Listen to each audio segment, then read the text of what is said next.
नमस्कार, मैं Rakesh Kumar. GSN GK world में आज फिर आपका स्वागत है। आज हम शिवाजी के सैन्य प्रशासन के बारे में देखेंगे और जानेंगे कि कैसे एक कुशल सैन्य संगठनकर्ता ने अपने सैन्य संगठन को अद्भुत कला कौशल के माध्यम से अपने चरम तक पहुंचाया और अपने इस सैन्य संगठन के बल पर इन्होंने जो है मुगल साम्राज्य जैसे महत्वपूर्ण सत्ता को चुनौती दी और उसको साइडलाइन करके रखा। इसके अलावा बीजापुर से लगभग सारे राज्य छीन लिए। कर्नाटक के क्षेत्रों में जो है कर्नाटक के क्षेत्रों में जो अपने सैन्य अभियान को चलाया। तो आज हम उनके कुशल सैन्य प्रशासन की जो है चर्चा इस क्लास में करेंगे। शिवाजी का जो सैन्य प्रशासन था, शिवाजी के बारे में ऐसा कहा जाता है कि कुशल सैन्यकर्ता थे। और जैसा कि आपने पीछे क्लास में भी देखा, उन्होंने न सिर्फ अपनी रणनीति कुशल रणनीति बनाई या अलग अलग तरह की रणनीति बनाई। जैसे ही मुगल साम्राज्य के सामने यानी विशाल सेना के सामने वो आए तो क्या हो जाते थे, छापामार युद्ध करना शुरू कर देते थे। और इस छापामार युद्ध के द्वारा जो है मुगल सेना को नाकोदम कर लिए थे। बीजापुर के साथ उन्होंने डायरेक्ट सैनिक अभियान चलाया था और इस तरह से एक मराठा साम्राज्य की स्थापना के लिए जो है काफ़ी प्रयास किए थे और एक बड़ा मराठा साम्राज्य उन्होंने बनाया। शिवाजी के छापामार युद्ध का प्रभाव औरंगजेब के दिमाग पर इस कदर था कि वह शिवाजी को पहाड़ी चूहा के नाम से पुकारता था, क्योंकि उसे पता था, आपने देखा होगा कि पुणे में कैसे जो है शाइस्ता खान के जो सैनिक वाला टिया था, जब सेना रुकी हुई थी टिया में, वहाँ पर कैसे रात में जो है एकाएक आक्रमण कर दिया था, तांडव मचाया था और तांडव मचा करके मुगल साम्राज्य को जो है मुगल साम्राज्य की सेना को परास्त कर दिया था। तो इन सब चीज़ों का प्रभाव औरंगजेब के दिमाग में काफ़ी था, इसीलिए शिवाजी को पहाड़ी चूहा के नाम से पुकारता था। यानी आपसे एक सवाल बन सकता है कि शिवाजी को कौन वह बादशाह था, मुगल बादशाह, जो पहाड़ी चूहा कह के पुकारता था? तो वह औरंगजेब था। अगर हम इसके शिवाजी के सैन्य प्रशासन की बात को करें तो हम इसे समझने के लिए, आसानी से समझने के लिए 1, 2, 3, 4 और 5 यानी 5 भागों में बांट करके हम इसको पढ़ सकते हैं। पहला, किसी भी सैन्य संगठन के लिए, सेना को रोकने के लिए या राज्य चलाने के लिए दुर्ग की जरूरत होती है, किला की जरूरत होती है, जिसको फोर्ट आप अंग्रेजी में कहते हैं। तो एक फोर्ट का सेक्शन हुआ। दूसरा जो है टैंक्स, शिवाजी के सैन्य प्रशासन में शिवाजी के जो आर्मी थी उसमें तोप भी सम्मिलित थे, टैंक्स भी सम्मिलित थे, हम उसकी चर्चा करें। नौसेना थी उनके पास, एक नेवी था और अच्छी खासी कैपेबिलिटी वाली जो नेवी थी उसकी क्षमता अच्छी थी। एक पैदल सेना थी और पांचवी जो है अश्वारोही सेना थी, यानी घुड़सवार सेना थी। हम सबसे पहले दुर्ग की बात करें कि दुर्ग को जो है दुर्ग का क्या महत्व था और कैसे जो है दुर्ग की सुरक्षा के लिए उन्होंने प्रबंध किया था। दुर्ग की सुरक्षा के जो मुख्य अधिकारी थे उनको हवलदार कहा जाता था। जो एसआई की परीक्षा की तैयारी कर रहे होंगे वो जब थानों में जाएंगे तो उन्हें हवलदार शब्द सुनने को मिलेगा। हवलदार, जमादार, ये सब शब्द सुनने को मिलेंगे। तो आप यहाँ भी देखिए कि शिवाजी के सैन्य प्रशासन भी, जो सैन्य प्रशासन है उसमें दुर्ग की सुरक्षा के जो मुख्य अधिकारी थे उसको हवलदार कहा जाता था। और शिवाजी ने जातियों की कुशलता के आधार पर जो है उसके लिए जिम्माएं तय की थी, जो रिस्पॉन्सिबिलिटी है उसको तय किया था। यानी दुर्ग के सुरक्षा के जो अधिकारी होंगे उनको कहा जाएगा, उस पद का नाम हवलदार होगा। और जिस जाति के वे होंगे वो मराठा जाति से, नहीं, हवलदार की जब भी नियुक्ति होगी तो मराठा जाति से होगी। दूसरा एक पद था सूबेदार का। आर्मी में सूबेदार और सूबेदार की मेजर की बात आप सुनते होंगे। तो सूबेदार का पद दूसरा था। वह क्या करता था, फोर्ट में यानी किले में नागरिक प्रशासन, जो सिविल एडमिनिस्ट्रेशन था उसकी देखरेख करता था। और उसमें शिवाजी का ऐसा मानना था कि जो ब्राह्मण जाति है वह इस मामले में कुशल है, इसलिए सूबेदार पद पर जब भी नियुक्ति शिवाजी के प्रशासन में हुई तो काल में हुई तो ब्राह्मण जाति की हुई। तीसरा एक पद था कारकुन का। अब आप किसी भी फोर्ट में जाएंगे या किसी भी फोर्ट के स्थिति को चलाने के लिए, वहाँ रहने वाले लोगों के राशन बुताते, किसी तरह के की जो आवश्यकता है उसकी पूर्ति के लिए गोदाम की आवश्यकता होती। तो गोदाम का जो मुख्य अधिकारी था, फोर्ट के किले के गोदाम का जो मुख्य अधिकारी था उसे कारकुन कहा जाता था। कारकुन, और यह कायस्थ जाति से था, क्योंकि आपको पता होगा कि जो कायस्थ जाति के लोग होते हैं वो लिखा पढ़ी यानी लेखा के मामले में बड़े दुरुस्त होते हैं। तो इसलिए चूंकि ये भंडार का काम था, गोदाम का काम था, उसको उसकी देखरेख और उसकी व्यवस्था की जिम्मा थी, तो लिखा पढ़ी की यहाँ पर काफ़ी आवश्यकता थी। इसलिए कारकुन जब भी नियुक्त किए जाते थे शिवाजी के काल में तो कायस्थ जाति से नियुक्त किए जाते थे। इस सैन्य प्रशासन का अगला हिस्सा तोपखाना है। शिवाजी के जो आर्मी थी, शिवाजी की आर्मी में टैंक्स भी शामिल थे और लगभग 200 टैंक्स थे उनके आर्मी में। और कहाँ से उन्होंने टैंक्स प्राप्त किए थे? तो फ्रांस से उन्होंने खरीदा था, उस समय की ब्रिटिश सत्ता से उन्होंने खरीदा था और पुर्तगालियों से खरीदा था। जो तीसरा घटक था इनके सैन्य प्रशासन का वह नौसेना था, नेवी। और नेवी में आपको पता होगा कि 400 नावों का एक फ्लीट था, एक बेड़ा था, और उसका जो स्टेशन था, नेवी का स्टेशन शिवाजी के शासनकाल में, वह कोलाबा था, कल्याण था और भिवंडी था। यानी 3 जगहों पर जो है नेवी स्टेशन शिवाजी ने स्थापित किया था। बात ही वह पैदल सेना की हम करते हैं। पैदल सेना की जो शिवाजी के सैन्य प्रशासन में जो पैदल सेना शामिल थी उसको पाइक कहा जाता था। पाइक, PIKE, पाइक कहा जाता था। और पैदल, प से पाइक, यह 9 का यूनिट में था। जो सबसे छोटी यूनिट थी पाइक की वह 9 की थी, यानी पैदल सेना की जो जो छोटी यूनिट थी उसमें 9 पैदल सेना शामिल होते थे, और उस 9 का जो नेतृत्व कर रहा होता था इसको नाइक कहा जाता था। महाराष्ट्र में आज भी जो नाइक उपाधि वाले लोग हैं वह यहीं से उपाधि प्राप्त किए हैं, नाइक। यानी 9 के यूनिट को जो हेड करते थे, पैदल सेना के 9 के यूनिट को जो हेड करते थे उनको नाइक कहा जाता था। और 10 नाइक के ऊपर एक हवलदार का पद था, और 3 हवलदार के ऊपर एक जुमलदार का पद था, जो बाद में जमादार हो गया। अभी भी थानों में जमादार की आप बात करेंगे जब SI वाले लोग विशेष रूप से सुने, क्योंकि थानों में उन्हें जमादार हवलदार से मुलाकात होगी। इसके ऊपर 1 हजारी और सबसे ऊपर 7 हजारी। और जो सबसे बड़ी बात है कि इन सब का जो प्रमुख होता था, चाहे वो अश्वारोही सेना हो, पैदल सेना हो या नौसेना हो, इन तीनों का जो प्रमुख होता था, चाहे तोपखाना हो या दुर्ग सेक्शन हो, सबका प्रमुख क्या होता था? सेनापति होता था। सबका हेड सेनापति के अधीन ये फंक्शंस करते थे। इसके अलावा अगर हम अश्वारोही सेना की बात करें, घुड़सवार सेना की बात करें, तो घुड़सवार सेना को शिवाजी के काल में या उनके घुड़सवार सेना को पागा कहा जाता था, PAGA, पागा। और इसमें 2 तरह के सैनिक होते थे, एक का नाम बरगीर था और दूसरे का नाम सीलेदार था। यानी 2 तरह के सैनिक क्या क्या थे, उनका क्या फंक्शन था, क्यों इनको 2 बाइफर्केट करके देखा जाता था? जो बरगीर नाम के सैनिक होते थे उन्हें स्टेट आर्म्स भी उपलब्ध कराती थी और हॉर्स भी उपलब्ध कराती थी, घोड़े भी उपलब्ध कराते। यानी कहने का मतलब है कि शिवाजी के राज्य की तरफ से जो है उन्हें घोड़े और आर्म्स यानी शस्त्र उपलब्ध कराए जाते। जबकि सीलेदार जो लोग थे अश्वारोही सेना में, उन्हें आर्म्स भी खुद मैनेज करना पड़ता था और घोड़े भी खुद मैनेज करना पड़ता था, और इस तरह से इस पद को सीलेदार के नाम से जाना जाता था। तो इस तरह से आपने देखा कि शिवाजी का जो सैन्य प्रशासन था वह कुशल संगठनकर्ता, सैन्य संगठनकर्ता के रूप में जो है दिखाता है, झलकाता। शिवाजी के न्याय प्रशासन की चर्चा में अगर हम देखते हैं तो शिवाजी मुख्य न्यायाधीश के रूप में यानी चीफ जस्टिस के रूप में थे, और उनको मदद करने के लिए 2 लोग थे। एक तो जस्टिस था, आपने देखा होगा कि जो अष्टप्रधान थी उसमें न्यायाधीश का एक पद था, लेकिन सब शिवाजी के अंतर्गत ही हुआ। अष्टप्रधान की जो परिषद थी, काउंसिल ऑफ ऑक्टेन जो था, वह शिवाजी के अंतर्गत यानी अधीन काम करता था, तो जस्टिस भी उनके अंतर्गत थे। शिवाजी जो मुख्य न्यायाधीश थे इनको मदद करने के लिए 2 थे, एक तो जस्टिस थे और दूसरे पंडित राव थे। पंडित राव आपने देखा होगा उस अष्टप्रधान में एक पद था जो कि मुख्य धार्मिक अधिकारी था शिवाजी के शासन में, यानी शिवाजी के मराठा साम्राज्य में। तो चूंकि सारे फैसले जो है हिंदू लॉ के अनुसार होते थे, इसलिए पंडित राव की भी जरूरत होती है सलाह के लिए, सहायता के लिए। और शिवाजी के जो न्यायालय थे उसको हुजूर हाजिर मजलिस या धर्म सभा के नाम से जाना जाता था। हुजूर हाजिर मजलिस या धर्म सभा के नाम से जाना जाता था। और शिवाजी ने गांवों तक न्याय व्यवस्था के लिए, यानी मराठा साम्राज्य में गांव-गांव तक न्याय व्यवस्था के लिए पंचायतों की स्थापना की थी, है ना। और इस पंचायत को जो निर्णय देने होते थे, जो फैसले देने होते थे, वह धर्मशास्त्र के अनुसार देने होते थे। और इस तरह शिवाजी ने अपनी न्याय की व्यवस्था को अपने मराठा साम्राज्य में बहुत सुलभ बना दिया था। और सारे इतिहासकार यह मानते हैं कि शिवाजी की जो न्याय व्यवस्था थी वह पूरी तरह निष्पक्ष थी और धर्म सम्मत थी, यानी हिंदू लॉ के अनुसार जो भी फैसले किए जाते थे फैसले, वह उसी पे आधारित थी।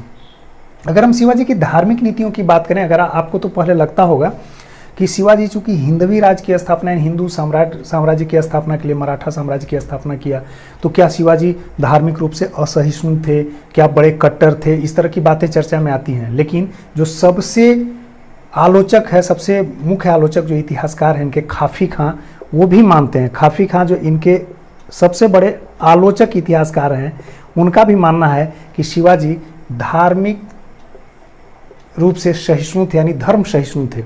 इसका प्रमाण उन्होंने क्या दिया है? उन्होंने प्रमाण दिया है कि इस्लाम में 3 चीज़ें, यानी कुरान, मस्जिद और मुस्लिम स्त्री और बच्चे, अगर इनके प्रति शिवाजी के नज़रियों को काफ़ी खान ने देखा तो कहा कि उन्होंने कुरान को कभी भी अपमानित नहीं किया, यानी कुरान का कभी भी अपमान नहीं किया, न तो कोई मस्जिद तोड़ने का प्रमाण है और न ही मुस्लिम स्त्री और बच्चों को उन्होंने जो है कभी क्षति पहुँचाई या किसी भी तरह का अपमान किया। इस तरह से काफ़ी खान ने भी माना कि शिवाजी धर्म सहिष्णु थे और उनकी जो धार्मिक नीति थी वह धर्म सहिष्णुता पर आधारित है। यद्यपि यह अलग बात है कि वो हिंदवी साम्राज्य या मराठा साम्राज्य का जो है की स्थापना का संकल्प रायरी पहाड़ी पर रायरेश्वरी महादेव के मंदिर में 1645 ईस्वी में एक कसम खाई थी कि मराठा साम्राज्य की स्थापना करनी है, आजीवन मरते दम तक जो है हिंदू धर्म की रक्षा करनी है और एक हिंदवी जो साम्राज्य है यानी हिंदू धर्म की बहुलता वाला जो साम्राज्य है उसकी स्थापना करनी। अब हम शिवाजी के बाद यानी शिवाजी की जो मृत्यु हुई थी 1680 ईस्वी में, उसके बाद उनके बाद जो उत्तराधिकार का मराठा साम्राज्य में संघर्ष शुरू हुआ, लड़ाई शुरू हुई, हम आज उसकी चर्चा करेंगे।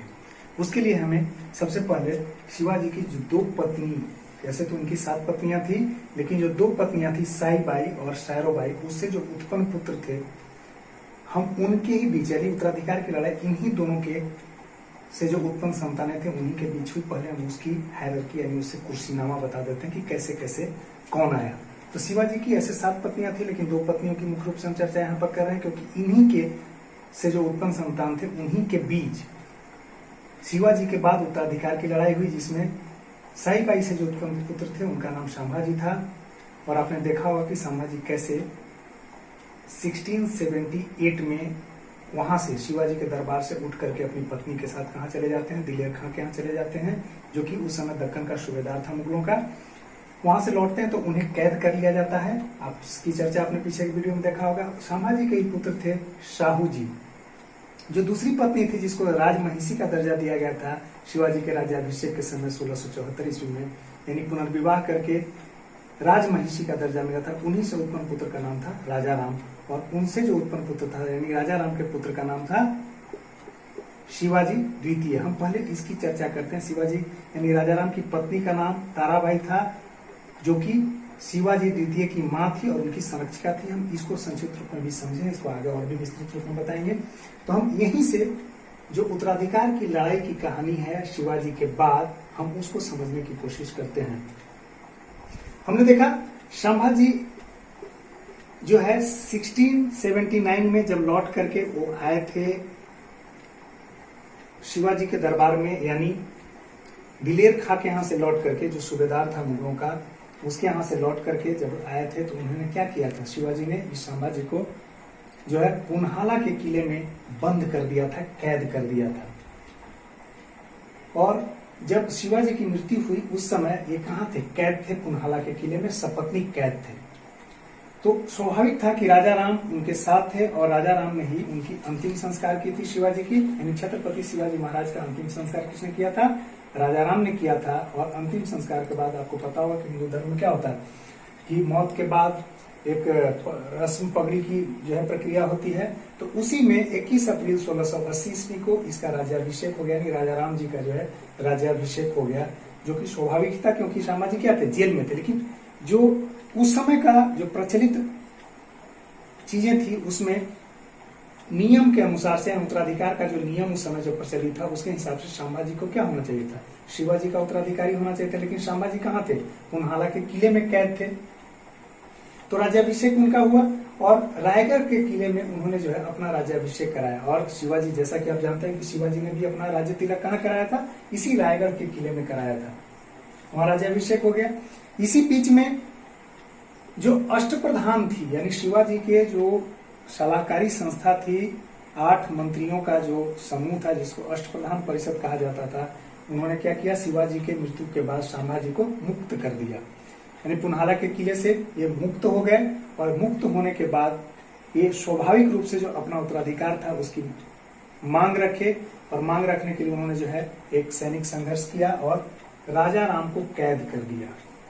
राजा राम को कैद कर दिया और खुद जो है 1681 ईस्वी में उसी रायगढ़ के किले में अपना राज्याभिषेक कराया, राज्य तिलक कराया। लेकिन उसी साल एक और घटना घटती है। क्या घटना घटती है कि औरंगजेब का पुत्र था अकबर, एक पुत्र था अकबर, वह अपने पिता औरंगजेब से बगावत कर देता है और पिता पुत्र में जो है बगावत की स्थिति में वह अकबर संरक्षण के लिए कहाँ चला आता है, संभाजी के दरबार में चला आता है, क्योंकि संभाजी अब क्या हो गया था, मराठा साम्राज्य के शिवाजी के बाद राजा राम को हटा करके राज्याभिषेक करा चुके थे 1681 में। जैसे ही यहाँ आता है तो संभाजी ने इसे संरक्षण प्रदान किया, लेकिन इस संरक्षण से औरंगजेब इनसे काफी रुष्ट हुआ और मराठा साम्राज्य पे एक सैन्य अभियान चलाया, एक टुकड़ी भेजा मुकर्रब खां के नेतृत्व में और संभाजी पे आक्रमण करना शुरू किया। संभाजी रायगढ़ के किले से हट करके ग्रामीण क्षेत्रों में जो है शरण लिया और वहीं से छापामार युद्ध चलाते रहे। लेकिन 1689 की बात है कि संभाजी को जो है मुकर्रब खां, जो कि मुगलों का सेनापति था, उसने अरेस्ट कर लिया। संभाजी के साथ जो शासनकाल में, यानी आप देख रहे हैं कि जो 1681 है उस समय राज्याभिषेक हुआ और 1689 में वह कैद किया गया।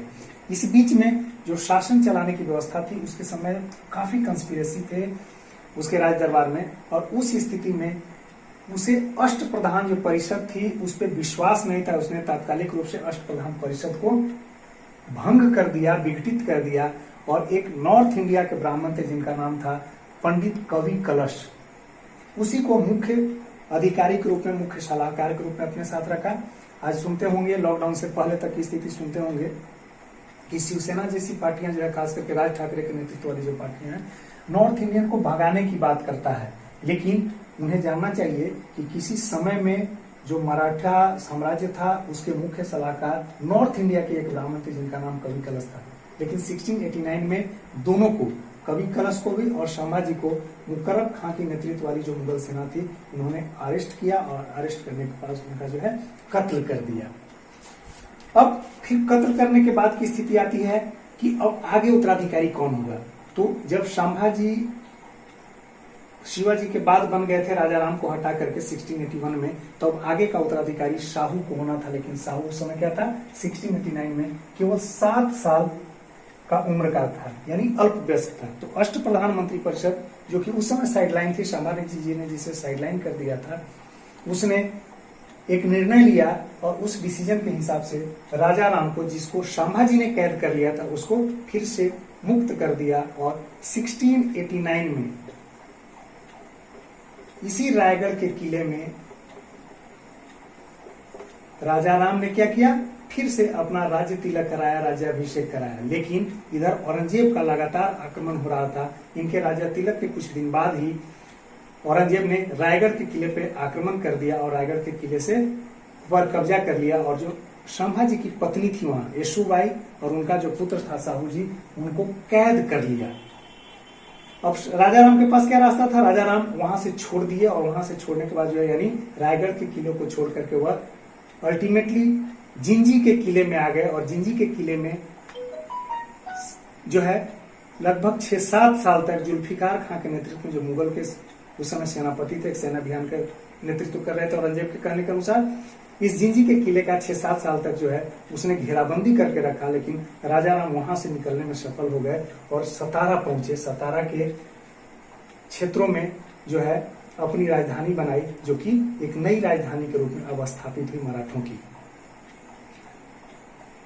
तो इस तरह से आप देख रहे हैं कि अब यहां जो है राजा राम को जो अष्टप्रधान परिषद थी उसने मुक्त किया था। अब जो है 1689 में शपथ ग्रहण कर लिया, राज्याभिषेक हो गया और सतारा के क्षेत्र में एक नई राजधानी की भी बात इन्होंने कर ली।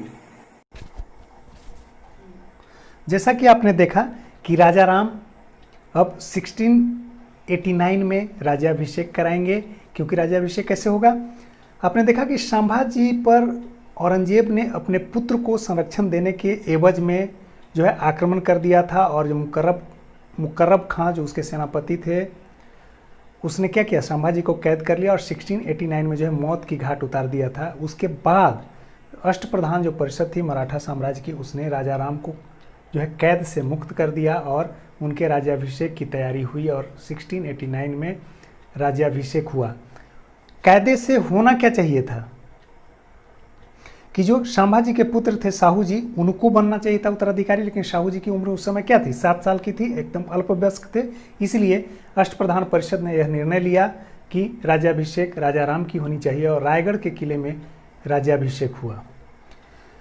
शपथ यानी राज्याभिषेक रायगढ़ के किले में हुआ, लेकिन उसके ठीक बाद औरंगजेब ने रायगढ़ के किले पे आक्रमण कर दिया और रायगढ़ के किले पर जो है मुगल साम्राज्य का कब्जा हो गया। इन्हें इस बात की आशंका थी राजा राम को कि औरंगजेब जो है आक्रमण करेगा, इसलिए वह रायगढ़ के किले को छोड़ दिए थे और कोंडाना होते हुए लास्टली जो जिंजी का किला था, जिसे 1678 ईस्वी में 1678 में शिवाजी ने जीता था कर्नाटक से, और यह अंतिम जीत थी उनकी।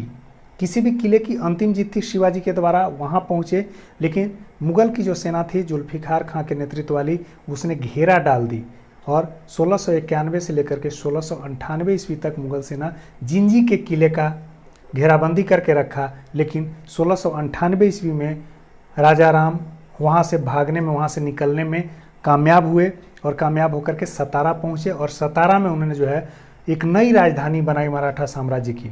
लेकिन 2 साल बाद ही 1700 ईस्वी में इनकी मृत्यु हो गई और इनकी मृत्यु के बाद जो उनका सक्सेसर हुआ, उनका उत्तराधिकारी हुआ, वह शिवाजी II था। यद्यपि वह अल्पवयस्क था, लेकिन जो राजा राम की पत्नी थी ताराबाई, वह उसकी शिवाजी II की यानी राजा राम के पुत्र, अल्पवयस्क पुत्र शिवाजी II के संरक्षिका के रूप में, पैट्रोनेज के रूप में काम करने लगी और सतारा से जो है ताराबाई अब राज चलाने लगी, यानी तारा फ्रॉम सतारा की स्थिति उत्पन्न हो गई।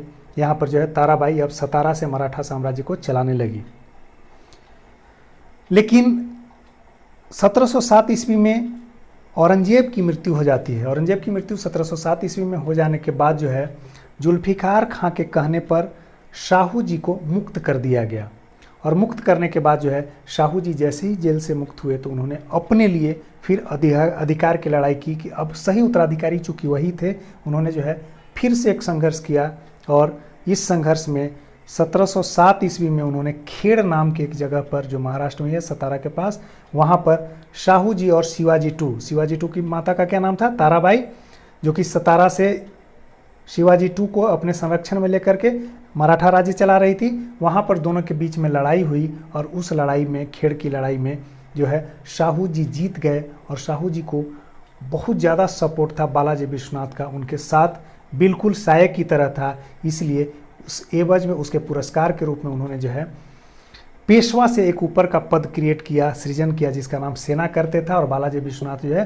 शाहू जी के सेना करते के रूप में जो है आ गए और शाहू जी ने 1708 ईस्वी में सतारा में मराठा उत्तराधिकारी के रूप में जो है शपथ लिया, राज्याभिषेक।